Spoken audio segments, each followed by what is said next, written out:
It's a Wonderful Life star Donna Reed quietly kept World War II letters from soldiers for decades, daughter says. Classic Christmas film directed by Frank Capra and starring Jimmy Stewart premiered in 1946. Mary Owen made a shocking discovery about her mother 17 years after the Hollywood star died. It was 2003 when the daughter of Donna Reed and Tony Owen discovered several shoeboxes filled with over 350 letters from World War II soldiers. They had been carefully saved by the matriarch in a trunk stored in the garage of her Beverly Hills, California, home for more than 40 years. When World War II was over, nobody really wanted to talk about it anymore because everyone participated in it, Owen told Fox News Digital. I didn't know anything about these letters. Reed, an Oscar-winning actress best known for playing loving wife Mary Hatch Bailey in the holiday classic, It's a Wonderful Life, died in 1986 at age 64. She was one of many show business stars who put their talents to good use and proudly participated in the war effort to uplift the American troops. The Hollywood Canteen, which opened its doors in 1942, became a haven for servicemen where they could enjoy a hot meal, watch a show and even dance with their favorite stars free of charge. Between 1942 and 1945, more than 3 million visited. I still have my mother's ration cards, Owen chuckled. She went on bond drives. Whenever she visited her parents in Iowa, she sold bonds. She danced with the guys at the Hollywood Canteen and so on. Several of her movies were shown at base camps. So she started getting these letters right around 1940, 1941, but really closer to the end of the war during the last 2 to 3 years. And she responded to them. At the time, Reed was a popular pinup who helped maintain the morale of our troops far from home. All the soldiers who wrote to her from bases and battlefields wanted a signed photo of the glamour girl. But the letters also detailed their hopes and dreams as they faced uncertainty on the front lines. Some admitted their loneliness and others recanted about their fears. Some soldiers simply wanted to make Reed laugh and some happily shared their doodling skills. Owen said reading the letters made her feel instantly connected to those who found solace in her mother's talent and beauty. In her later years, Reed became an anti-war campaigner. During the Vietnam era, she served as a co-chairwoman of the advocacy group Another Mother for Peace. Owen believes that It's a Wonderful Life and World War II will forever be connected. I feel like World War II had an influence on the making of It's a Wonderful Life, Owen explained. Director Frank Capra and Jimmy Stewart participated in the war effort.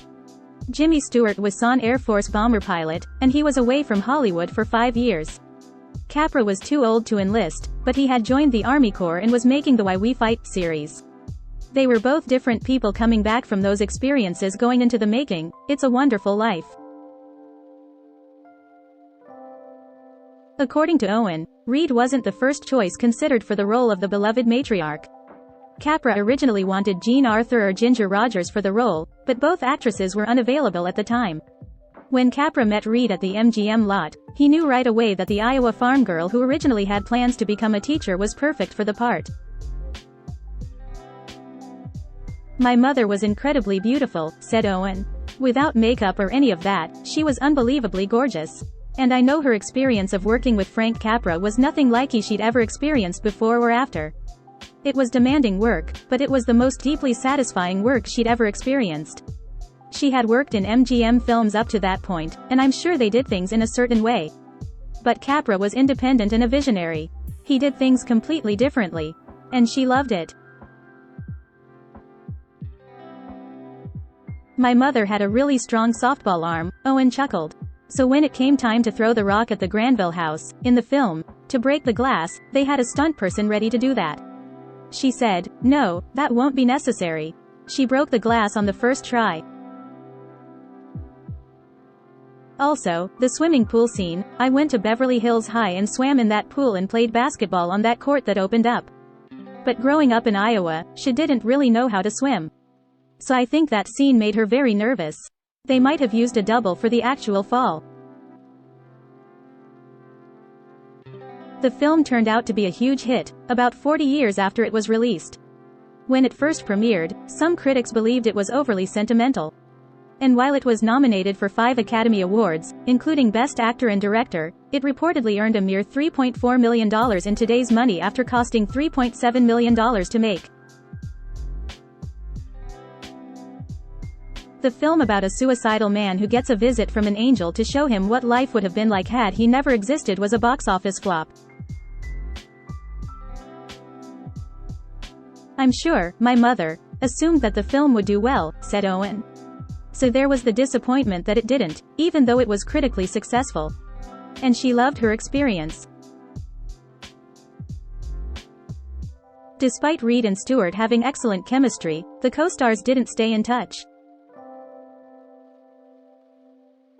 In 1940, Stewart won the Oscar for The Philadelphia Story, so he was at the top of his game, Owen explained. But he was away for 5 years, and then came back to Hollywood. "He actually blamed my mother for the movie not doing well. Ellipsis. It is too bad because, obviously, that's not true." It wouldn't be until decades later that television brought the film back to life, airing it consistently during the holiday season. It not only resonated with new audiences, but it went on to outlive nearly every film made during its time. Today, it's recognized by the American Film Institute as one of the best movies ever made. "When the film started coming back on television in the late 70s and 80s, my mother was so happy," said Owen. "She felt vindicated in a way because the movie just wasn't successful even though it had all these elements that you would think would make it a hit. I saw it for the first time when I was in college on the big screen. One of my best friends knew it was playing, and he took me to see it. And I loved it. And then, it was like a revelation. I got that my mom was not only an actress, but she was a good actress. But this was before it started becoming popular on television. There was a little shyness of her talking about the film." Reed starred in more than 40 movies. In the early days of television, she launched The Donna Reed Show, a weekly comedy series on ABC from 1958 to 1966. In 1984, Reed joined the cast of Dallas and took over the role of Miss Ellie after actress Barbara Bel Geddes became ill. Owen said that despite achieving stardom, Reed never forgot her Iowa roots. Today, Owen calls Iowa City home. "We all grew up in Beverly Hills and lived in homes with pools," she said. "My mother had wealth and success and everything that could have gone to her head and make her disrespect her humble beginnings. But never for a second did she ever do that. Even when my mother took ill, she said she was using her great Iowa strength to get through it. She was always giving back. She never took her power and her success for granted." Today, the late star's legacy continues to give back with the Donna Reed Foundation for the Performing Arts. The Iowa-based nonprofit preserves historical archives and offers scholarships to students who study the arts. And It's a Wonderful Life continues to be the Christmas gift that keeps on giving. "I think it gives people hope," said Owen. "There aren't many movies that you can see over and over again without them weakening. I've seen it so many times. I sometimes see something different that I've never seen, or it hits me differently. Mary Bailey has become much more talked about. She was so strong, and I love that.